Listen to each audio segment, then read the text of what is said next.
नमस्कार, बहुत स्वागत है आप सभी का। मैं हूं आपके साथ नैना यादव और लेकर हाजिर हूं 3 बजे की 3 बड़ी खबरें। देश की राजनीति में आज 3 बड़े मुद्दे जिसने सियासी तापमान बढ़ा दिया है। 3 बजे की 3 जो खबरें हम आपको बताएंगे वो क्या है, आइए जल्दी से जान लेते हैं। 3 बजे की 3 बड़ी खबरों में बात करेंगे पश्चिम बंगाल की। क्या बीजेपी का अगला चेहरा शुवेंदु अधिकारी बनेंगे या फिर जनता को मिलेगा कोई बड़ा सरप्राइज? बस कुछ वक्त का इंतजार है और फिर सीएम के नाम पर लग जाएगी मुहर।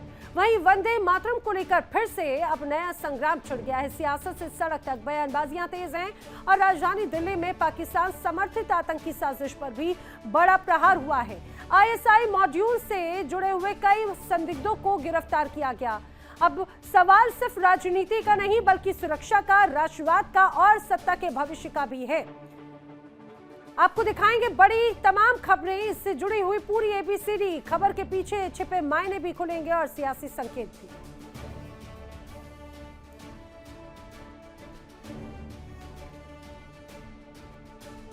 और चलिए करते हैं शुरुआत इस समय की बड़ी खबर के साथ में। बंगाल में नई सरकार को लेकर बड़ी खबर है।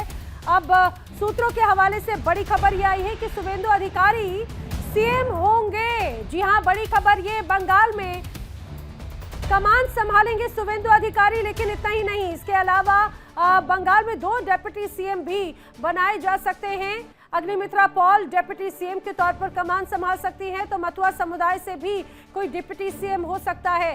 दरअसल खुद अमित शाह पश्चिम बंगाल दौरे पर हैं, पर्यवेक्षक के तौर पर खुद कमान संभाले हुए हैं। एक प्रचंड जीत जिस तरह से ऐतिहासिक जीत बीजेपी ने जो दर्ज की है पश्चिम बंगाल में, उसका बड़ा श्रेय कहा जा रहा है शुवेंदु अधिकारी को तो जाता है, लेकिन इसके पीछे एक बड़ी रणनीति अमित शाह की भी रही, ये भी दावे किए जाते हैं। लेकिन शुवेंदु अधिकारी पूरे चुनाव को एक तरह से लीड कर रहे थे और ममता बनर्जी को करारी शिकस्त दी, तो बड़ा तोहफा मिलना भी तय है। शुवेंदु अधिकारी सीएम बन सकते हैं, उनके नाम लगभग फाइनल हैं, ये भी माना जा रहा है। लेकिन क्या सिर्फ शुवेंदु अधिकारी के ही नाम पर मोहर लग रही है और पार्टी के तमाम आला नेता, पश्चिम बंगाल के तमाम बीजेपी नेता इस नाम के साथ में सहमत हैं? क्योंकि इसके अलावा दिलीप घोष का भी नाम काफी आगे चल रहा था, काफी चर्चा में रहा था। लेकिन इन सबसे इतर माना जा रहा है कि जल्द ही नाम की घोषणा भी हो सकती है, क्योंकि खुद अमित शाह कमान संभाले हुए हैं, वो खुद पश्चिम बंगाल पहुंचे। ये उस समय की तस्वीर जब खुद अमित शाह भी वहां पर मौजूद थे। अमरदेव पासवान मेरे साथ में सीधे कनेक्ट हो रहे हैं पश्चिम बंगाल से ही, कोलकाता से उनका रुख कर लेती हूं। अमरदेव पासवान, क्या अभी जानकारी सामने आ रही है? खुद अमित शाह मौके पर मौजूद हैं, वो वहां पर हर परिस्थिति को देख रहे हैं पर्यवेक्षक के तौर पर। नाम लगभग फाइनल हो रहे हैं, 2 डिप्टी सीएम बंगाल को मिलेंगे और 1 सीएम। जी बिल्कुल, जिस तरीके से जो है शुवेंदु अधिकारी का जो है नाम सामने आ रहा था, कहीं ना कहीं अब उस पर मोहर लगने वाला है। वो इसलिए क्योंकि शुवेंदु अधिकारी ही वो नेता थे जिन्होंने मुख्यमंत्री ममता बनर्जी को एक बार नहीं करीब 2 बार जो है चुनावी मैदान में शिकस्त दी और करारी हार का उनको सामना करने का पर जो है मजबूर कर दिया। तो कहीं ना कहीं वो थे, वही एक चेहरा थे। क्योंकि जो है बंगाल विधानसभा चुनाव 2026 का जब शुरू हो रहा था, उस समय जो है मुख्यमंत्री ममता बनर्जी के खिलाफ जो है चुनाव लड़ने के लिए जब चेहरे ढूंढे जा रहे थे, तो उस समय जो है अमित शाह को एक ही चेहरा जो है नजर आया था, और वो भी मजबूत चेहरा के तौर पे वो चेहरा था शुवेंदु अधिकारी का, जिन्होंने जो है विधानसभा चुनाव में उनको खिलाफ जो है चुनावी मैदान में उतारा। और उसके बाद में जो है शुवेंदु अधिकारी ने जो है उनको जो है करारा हार का सामना करने पर मजबूर कर दिया। अच्छा अमरदेव, ये बताइए कि नाम की घोषणा लगभग कब हो सकती है? क्योंकि अब जब शपथ ग्रहण की घड़ियां नजदीक आ रही हैं, उसके पहले नाम जल्द ही स्पष्ट हो जाएगा, माना जा रहा है अब से कुछ घंटों के बाद, कुछ समय के बाद। देखिए, अब बैठक शुरू होने वाली है, कुछ देर के बाद में अब बैठक शुरू होने वाली है। बैठक के बाद में जो है अब मुहर लग जाएगा, और इसके साथ साथ जो है मुख्यमंत्री, उप मुख्यमंत्री के अलावा जो कैबिनेट में जो मंत्री होंगे, उनका भी नाम जो है वो सामने आ जाएगा। उन नामों पर भी जो है आज ही मुहर लग जाएगा। और कुछ ही देर के बाद जो है, कुछ घंटे के बाद, मैं बता दूं कि कुछ घंटे के बाद जो है ये तमाम जो है कैबिनेट मंत्रालय से लेकर मुख्यमंत्री, उप मुख्यमंत्री के जो चेहरे होंगे वो सब जो है वो सामने आ जाएंगे। और जिसके बाद में जिनको आधिकारिक तौर पे जो है 9 मई को जो है शपथ ग्रहण का कार्यक्रम के दौरान जो है उनको ठीक है। उनकी जिम्मेवारी जो है सौंपी जाएगी। ठीक है। अच्छा अमरदीप, सिर्फ ये कहा जाए शुभेंदु अधिकारी ही नहीं, दावा किया जा रहा है कि और भी कई नाम हैं, नामों के पैनल हैं जिन पर चर्चा हो रही है। मुख्यमंत्री की रेस में शुभेंदु अधिकारी के अलावा सुकांत मजूमदार का भी नाम काफी जोरों शोरों से चल रहा है, दिलीप घोष का भी नाम बड़ी जोरों शोरों से चल रहा है, और माना जा रहा है कि हो सकता है कि इतने लंबे वक्त से कोई महिला मुख्यमंत्री जिस तरह से मिली है हमेशा पश्चिम बंगाल को, तो क्या इस बार भी किसी महिला के चेहरे पर दांव लगाया जाएगा? दौर में जो है जो नाम सामने आ रहे थे वो नाम थे शुभेंदु अधिकारी का नाम सबसे पहले था, उसके बाद में सुकांतो मजूमदार, समीक भट्टाचार्य। सुकांतो मजूमदार जो है वो केंद्रीय मंत्री भी हैं, साथ में जो है समीक भट्टाचार्य वो पश्चिम बंगाल के प्रदेश अध्यक्ष हैं अभी भाजपा के। इसके अलावा दिलीप घोष जो काफी समय से जो है पार्टी के लिए जो है जमीनी स्तर पे काम किए हैं। इसके अलावा रूपा गांगुली, अग्निमित्रा पॉल सहित कई और अन्य नेता भी जो है उनका नाम जो है सामने आ रहा था, लेकिन ये कुछ जो चेहरे थे वो जो है मुख्यमंत्री के जो है रेस में जो चल रहे थे, तो इन नामों के बीच में जो है शुभेंदु अधिकारी का नाम लगभग जो है तय होता दिख रहा है।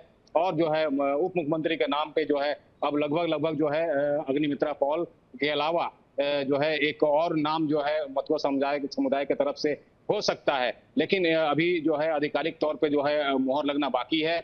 जो कुछ घंटे के बाद में जो नाम का पर मोहर लग जाएगा और नाम भी जो है स्पष्ट हो जाएगा।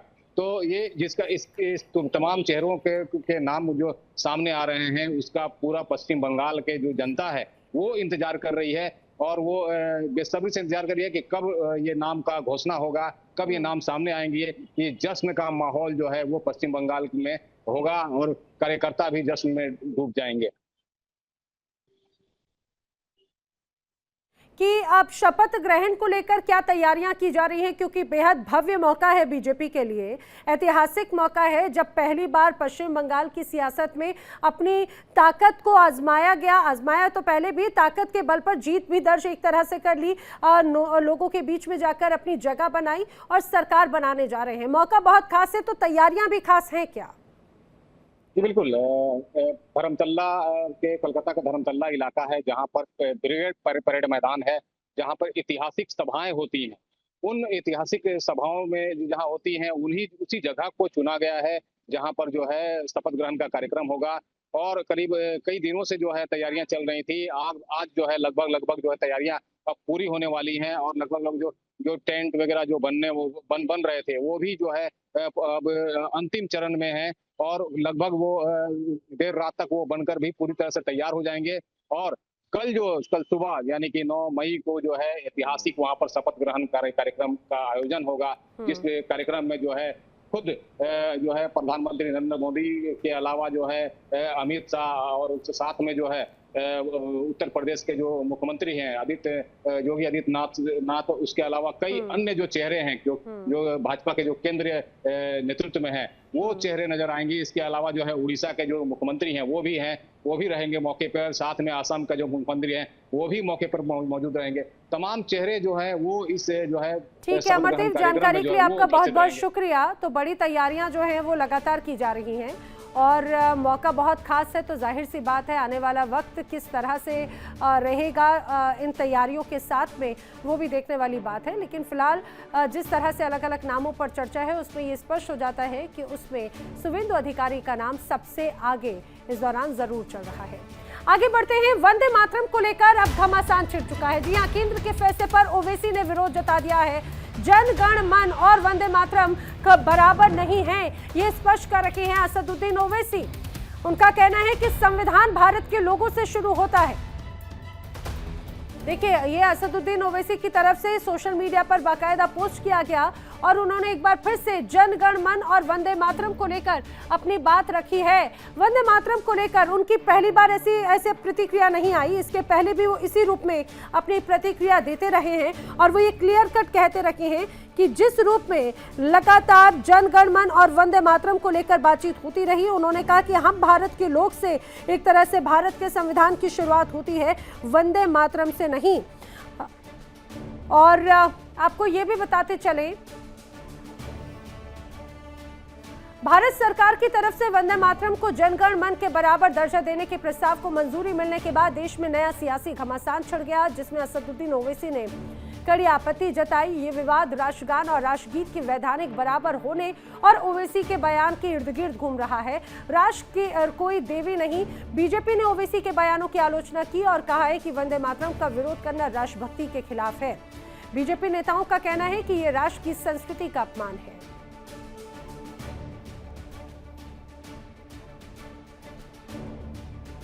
हम आभारी हैं आदरणीय प्रधानमंत्री जी के। यह देश वंदे मातरम का 150 वर्ष पूरे होने के उपलक्ष्य में समारोह आयोजित कर रहा है, राष्ट्रगीत के समारोह आयोजित कर रहा है।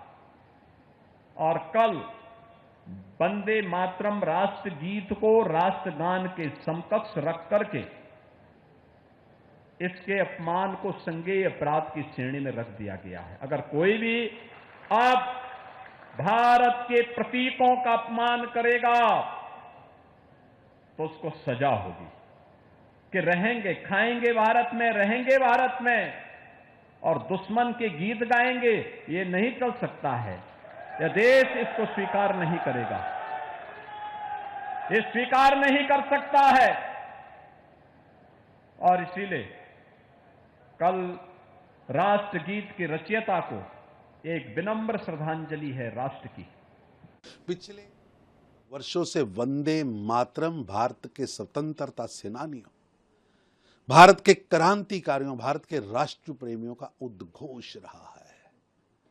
आज 150वीं वर्षगांठ है वंदे मातरम की। इसको गाते हुए ना जाने कितने क्रांतिकारियों ने फांसी के फंदों को चूमा, कितनों ने शहादत दी है। वंदे मातरम अंग्रेज सरकार के खिलाफ एक मंत्र की तरह काम कर रहा था। जो लोग उसका विरोध कर रहे हैं वो बौद्धिक रूप से बेईमान, नालायक, हास्यास्पद बयान दे रहे हैं। वंदे मातरम पर खड़ा होना, उसका सम्मान करना, ये केवल सरकारी आदेश नहीं है, भारत के 140 करोड़ नागरिकों के मन की आवाज है। और पूरा भारत वंदे मातरम गाने पर गौरव महसूस करता।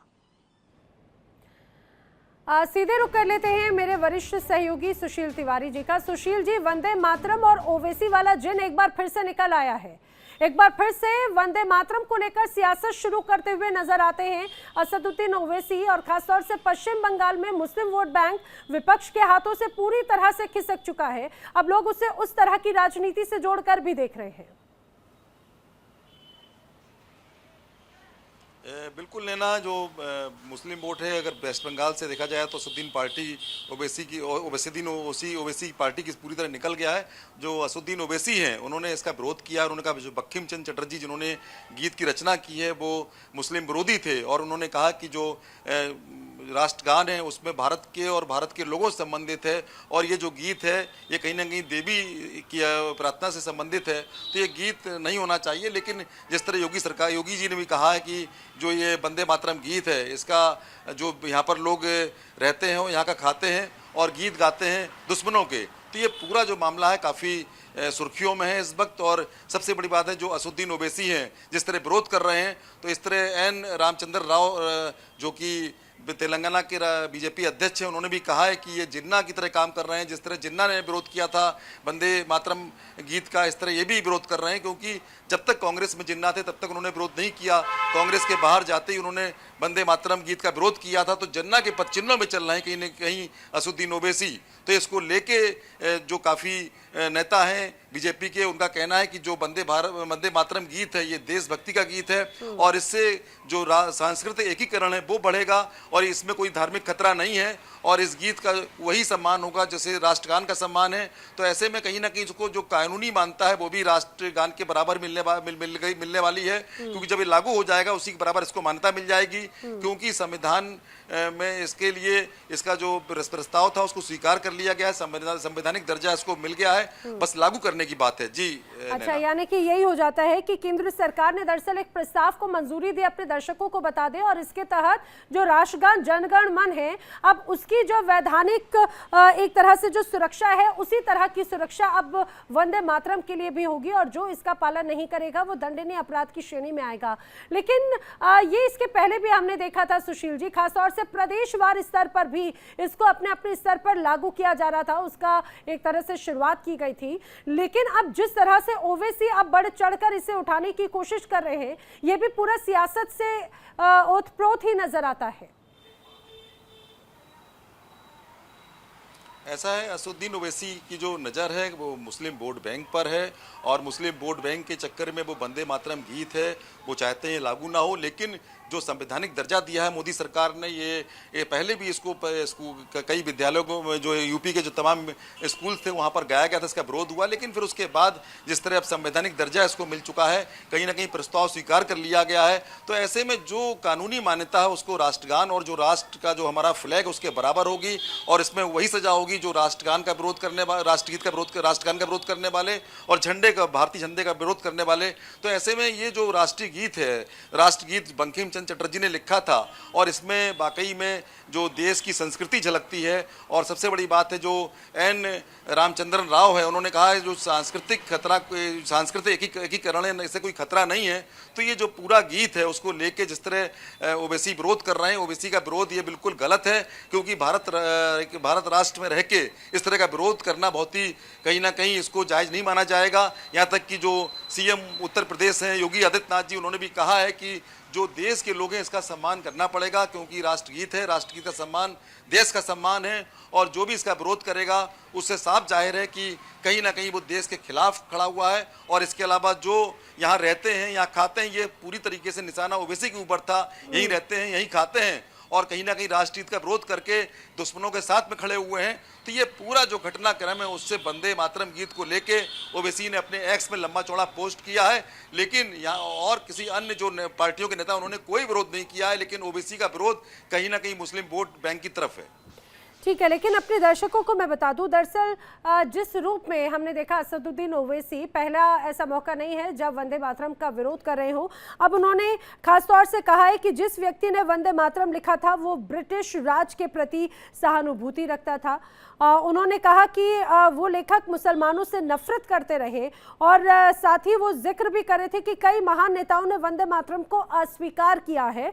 इन नेताओं में नेताजी सुभाष चंद्र बोस का भी उन्होंने नाम लिया, और बाकायदा उन्होंने जवाहरलाल नेहरू, रविंद्रनाथ टैगोर का भी नाम लिया। लेकिन आपको ये भी बताते चले कि जिस तरह से असदुद्दीन ओवैसी की दरअसल ये आपत्ति वंदे मातरम के साथ साथ अपनी खिसकते वोट बैंक की भी है। अच्छा सुशील जी, अब अगला साल का जो चुनाव है, अगला बड़ा पड़ाव जो है वो उत्तर प्रदेश चुनाव का है, और बड़ी मुस्लिम आबादी एक तरह से वोटर्स के तौर पर मानी जाती है विपक्ष की, उसमें असदुद्दीन ओवैसी की पार्टी AIMIM भी है। क्या उन्हें साधने का एक तरह से ये हथकंडा है? बिल्कुल नैना, ये असदुद्दीन ओवैसी का जो पूरा एक हथकंडा है साधने का वोट बैंक का, क्योंकि वो यूपी में अपनी पैठ जमाना चाहते हैं कि उत्तर प्रदेश में उनकी पैठ ज़्यादा नहीं है, क्योंकि उन्होंने बहुत प्रयास किया है लेकिन उत्तर प्रदेश में अपने पैर वो जमा नहीं पाए हैं। इस तरह का बयान देकर कहीं ना कहीं वो उत्तर प्रदेश में 2027 में चुनाव है विधानसभा का, उसमें अपनी पैठ बनाना चाहते हैं, वहाँ यहाँ पर अपना वोट बैंक बढ़ाना चाहते हैं और मुस्लिम वोट को यूनाइट करना चाहते हैं, क्योंकि यहाँ मुस्लिम वोट को लेकर तमाम पार्टियाँ दावा करती हैं, समाजवादी पार्टी दावा करती है, कांग्रेस दावा करती है। तो ऐसे में वो चाहते हैं जो कांग्रेस और समाजवादी पार्टी दावा कर रही है वो पूरा वोट खुद ले लें। इसीलिए उनका प्रयास है कि अगर इस तरह की बात बोलेंगे, उन्होंने साफ साफ कह दिया है कि जो बंकिम चंद्र चटर्जी जिन्होंने लेखक थे इस गीत के, वो कहीं ना कहीं अंग्रेजों से सहानुभूति रखते थे और ये मुस्लिम विरोधी भी थे। तो ये कहकर एक राष्ट्रगीत को कहीं ना कहीं एक मोड़ देना है, और ये नया मोड़ देकर वो चाह रहे हैं कि इससे उनको कहीं ना कहीं मुस्लिम वोट बैंक उनको मिल जाए, मुस्लिम उनकी तरफ हो जाए। तो एक पूरा प्रयास है मुस्लिम वोट बैंक को अपनी तरफ करने के लिए। ओवैसी के जो ये चाल है कहीं ना कहीं देश विरोधी साबित दिख रही है। कहीं ना कहीं ये ऐसी बात उनको नहीं कहनी चाहिए, क्योंकि राष्ट्रगीत है। राष्ट्रगीत को अब जब केंद्र सरकार ने एक दर्जा दे दिया, संवैधानिक दर्जा दे दिया, उसको स्वीकार कर लिया है, तो कम से कम ओबीसी का एक जो कहना है ये दर्शाता है कि उनकी जो मानसिकता है कितनी देश विरोधी और कितना वो जो अन्य जातियां उनके खिलाफ कहीं ना कहीं खड़ा करके मुस्लिम को एक तरफ करना चाहते हैं और मुस्लिम वोट को अपनी तरफ समेटना चाहते हैं। जी नैना। ठीक है सुशील जी, जानकारी के लिए आपका बहुत शुक्रिया। लेकिन कुल मिलाकर ये जरूर कहा जा सकता है कि वंदे मातरम और जनगणमन को लेकर ये जो सियासत है फिलहाल वो थमती नजर नहीं आती। ये विरोध लगातार यूं ही आगे भी जारी रह सकता है, क्योंकि अब चुनावी वक्त है। चुनाव के वक्त में जिस तरह की अभी तस्वीरें नजर आ रही हैं, असदुद्दीन ओवैसी का ये बयान सियासी हलचल बढ़ा रहा है। आगे बढ़ते ही दिल्ली पुलिस का एक बड़ा एक्शन हुआ है। जी हाँ, बड़ी खबर यह है कि दिल्ली में आतंकी साजिश नाकाम हो गई है।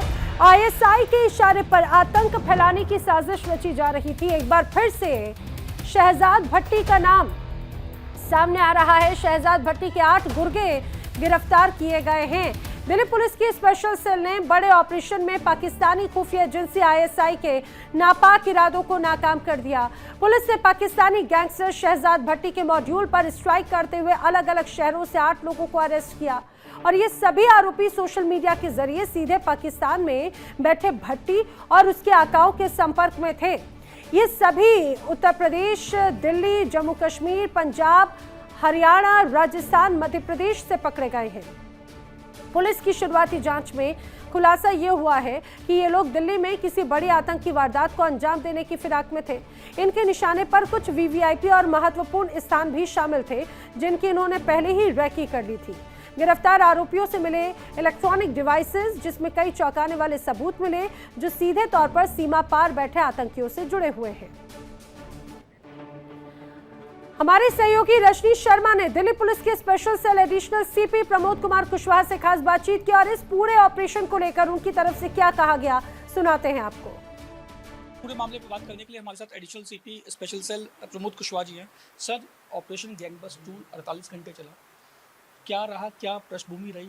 गैंगबस्ट 1 जनवरी में किया गया था। गैंगबस्ट 1 की जो लर्निंग थी और उसकी जो एनालिसिस थी उसको फाइन ट्यून करके गैंगबस्ट 2, इसमें 1014 प्रमाइजेस पे हमने रेड की है और 481 लोगों को हमने अरेस्ट किया है।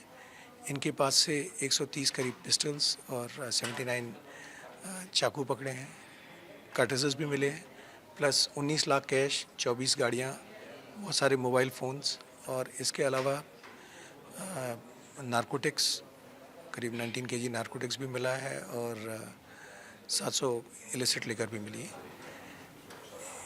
इसमें 30 लोग जो हैं वो थे जो हार्डकोर गैंग मेंबर्स जो थे, जिनको हम तलाश रहे थे काफ़ी टाइम से। 30 वो लोग हैं जो कि अच्छी सफलता मैं समझता हूँ कि जिनको हमने प्लान करके सोचा था कि इनमें से कुछ लोग मिल जाएं, तो 30 लोग उनमें से मिले हमें, प्लस 9 लोग शहजाद भट्टी नेटवर्क के मिले। दिल्ली पुलिस की स्पेशल सेल के मुताबिक आने वाले दिनों में और भी ज़्यादा गिरफ्तारियां गैंगस्टर्स या उनके गुर्गों की हो सकती है। वीडियो जर्नलिस्ट कमल के साथ रजनीश शर्मा, इंडिया डेली, दिल्ली। और आइए सीधे रुख कर लेते हैं रजनीश शर्मा का। मेरे सहयोगी राजधानी दिल्ली से मेरे साथ कनेक्ट हो रहे हैं। रजनीश, ये बहुत बड़ी कार्रवाई से कही जा सकती है, क्योंकि इसके पहले भी ऐसे कई आतंकी मॉड्यूल से कनेक्टेड लोगों को गिरफ्तार किया गया है। अभी क्या कुछ बातें पता चल पाई हैं, किस तरह की साजिश रची जा रही थी? देखिए नैना, दिल्ली पुलिस की स्पेशल सेल ने जनवरी में ऑपरेशन गैंगस्टर पार्ट 1 चलाया था, जिस दौरान कई गैंगस्टर्स को गिरफ्तार किया गया था। लेकिन जब कई गैंगस्टर्स के कुर्गों को इस बात की जानकारी लगी तो वो फरार हो गए, जिसके बाद अब 48 घंटे तक जो है वो ऑपरेशन गैंगस्टर पार्ट 2 चलाया गया। और इसमें स्पेशल सेल बिल्कुल फोकस थी, उसको पता था कि किस गैंगस्टर्स के गुर्गे को कहाँ से उठाना है और किस तरीके से गिरफ्तारी करनी है। 1000 से ज़्यादा पुलिसकर्मी इस पूरे ऑपरेशन में लगे और 1100 से ज़्यादा ठिकानों पर छापेमारी की गई। खास बात यह है कि इस छापेमारी के दौरान जो दिल्ली पुलिस की स्पेशल सेल है उसने पाकिस्तानी डॉन शहजाद भट्टी के 9 लोगों को भी गिरफ्तार किया है। और ये पूरे जो ऑपरेशन था ये दिल्ली, मध्य प्रदेश, उत्तर प्रदेश और पंजाब में चला था। पंजाब से भी जो शहजाद भट्टी के गैंगस्टर को अरेस्ट किया गया है, दिल्ली से अरेस्ट किया गया है, उत्तर प्रदेश से अरेस्ट किया गया है। टोटल 9 लोग हैं। खास बात यह है कि इन गैंगस्टर शहजाद भट्टी के जो गैंगस्टर थे, इनको टारगेट दिया गया था कि वो पुलिसकर्मी और जो सुरक्षा में तैनात अधिकारी हैं उनको गोली मारे, उनके ऊपर अटैक करे। ये बात शहजाद भट्टी ने इनको कहा था। और जब इनकी गिरफ्तारी हुई तो दिल्ली पुलिस की स्पेशल सेल ने जब इनसे पूछताछ की तो इन्होंने बताया कि शहजाद भट्टी की तरफ से उनको आदेश मिला था कि पुलिस पर्सनल, चाहे वो पंजाब पुलिस हो, चाहे वो दिल्ली पुलिस हो, या कोई अधिकारी ऐसा हो जो पुलिस से संबंध रखता हो, उसे गोली मारे। तो उससे पहले ही इन लोगों को गिरफ्तार कर लिया गया। इसके अलावा जो है वो लाखों रुपए कैश, कई पिस्टल्स, कारतूस और ड्रग्स बरामद किए हैं। तो ये स्पेशल सेल की एक बहुत बड़ी कामयाबी है, जिसमें 400 से अच्छा ज्यादा। रजनीश, जिस तरह से मोडस ऑपरेंडी रही है हमेशा से शहजाद भट्टी गैंग की, वो भारत से लेकर ये कहा जाए दुबई और पाकिस्तान तक जिस रूप में हमेशा कनेक्टेड रहते हैं, हवाला फंडिंग या ग्रेनेड ट्रेनिंग के तौर पर, क्या इस बीच इसी तरह से कोई विदेशी फंडिंग का भी कुछ खुलासा हुआ है? क्या इनकी निशानदेही पर और भी बड़े एक्शंस हो सकते हैं? देखिए नैना, आपको याद होगा पंजाब में किस तरीके से 2 जगह आईडी के जरिए ब्लास्ट किया गया था। इसमें शहजाद भट्टी और केएलए खालिस्तान लिबरेशन आर्मी ने कथित तौर पे इसकी जिम्मेदारी ली थी। अब जहां तक बात इन 9 लोगों की है, तो इन लोगों से पूछताछ इस समय दिल्ली पुलिस की स्पेशल सेल कर रही है और ये जानने की कोशिश कर रही है कि इनको जो फंडिंग हुई थी, जो पैसा दिया गया था या जो पैसा देने का वादा किया गया था, वो किसके मार्फत आना था? क्या हवाला के जरिए वो पैसा आना था, या फिर भारत में ही कोई ऐसा शख्स था जो शहजाद भट्टी के कांटेक्ट में था और भारतीय करेंसी में इनको पैसे का भुगतान होना था? ये तमाम ऐसी चीजें हैं जिनको लेके दिल्ली पुलिस की स्पेशल सेल इस समय पूछताछ कर रही है। और एक बार जब पूछताछ पूरी हो जाएगी, तब खासतौर में शहजाद भट्टी की इसलिए बात कर रहा हूं क्योंकि पंजाब में जो चीजें हुई उसकी जिम्मेदारी जो सोशल मीडिया पे कह लीजिए तथा कथित तौर पे शहजाद भट्टी और खालिस्तान लिबरेशन आर्मी ने ली थी। और सबसे बड़ी बात यह है कि जो शहजाद भट्टी है वो आईएसआई के लिए काम करता है। आईएसआई शहजाद भट्टी के जरिए भारत सामने आई है। जो एक और बात, जो ये ऑपरेशन बस्ट है, इसके माध्यम से पता चला कि ये जो लोग पकड़े गए हैं उनके निशाने पर कई ऐतिहासिक मंदिर, कई व्यस्त रेस्टोरेंट, होटल्स या बड़ी बड़ी इस तरह की प्लेसेस भी रही हैं। देखिए नैना, दिल्ली पुलिस की स्पेशल सेल का ये कहना है कि खासतौर पे अगर मैं पर्टिकुलर शहजाद भट्टी की ही बात कर रहा हूं कि शहजाद भट्टी के जो 9 लोगों को गिरफ्तार किया गया है, इनके निशाने पे पुलिस पर्सनल थे। अब ये पुलिस पर्सनल कहां पे थे, चाहे वो किसी मंदिर में हो सकते हैं, किसी रेस्टोरेंट में हो सकते हैं, किसी होटल में भी हो सकते हैं, या फिर ऑन रोड हो सकते हैं। तो अगर कोई पुलिस पर्सनल मंदिर में होता है तो वहां गोली चलती है, तो जाहिर तौर पे मंदिर को निशाना बनाने के पीछे का कारण जो पुलिस पर्सनल ही होंगे। इसके अलावा रेस्टोरेंट या दूसरे बास या कहीं भी किसी भी जगह की अगर बात कर ली जाए, अगर पुलिस पर्सनल पे अटैक होता है तो जाहिर तौर पे उस जगह पे भी अटैक होगा, क्योंकि वहां पे जो लोग होंगे वो उनको पकड़ने की कोशिश करेंगे, जिसके बाद रिटेलिएट इनकी तरफ से किया जाएगा। जैसा मैं आपको बता रहा था कि शहजाद भट्टी आईएसआई के इशारे पे काम करता है, और जाहिर तौर पे अगर शहजाद भट्टी के ये लोग हैं और शहजाद भट्टी के इशारे पे ये काम कर रहे थे, तो कहीं ना कहीं आईएसआई से शहजाद भट्टी को जो है वो ऑर्डर मिला होगा, जिसको उस ऑर्डर को एग्जीक्यूट करने के लिए इनको प्लान किया था भारत में। ठीक है रजनीश, आप नजर बनाए रखें। फिलहाल जानकारी के लिए आपका शुक्रिया। तो बहुत बड़े ऑपरेशन को अंजाम दिया गया है दिल्ली पुलिस की टीम की तरफ से, और भी कई बड़े खुलासे अब पूछताछ में यहाँ पर होते हुए नजर आते हैं। तमाम बड़ी खबरों पे इंडिया डेली लगातार बना हुआ है। फिलहाल वक्त एक ब्रेक का। देखिए इंडिया डेली 24/7 अब आपकी स्मार्ट टीवी पर। इंडिया डेली मौजूद है सभी डिजिटल प्लेटफॉर्म पर लाइव और लगातार। इंडिया डेली 24/7 हर दिन राष्ट्र को समर्पित।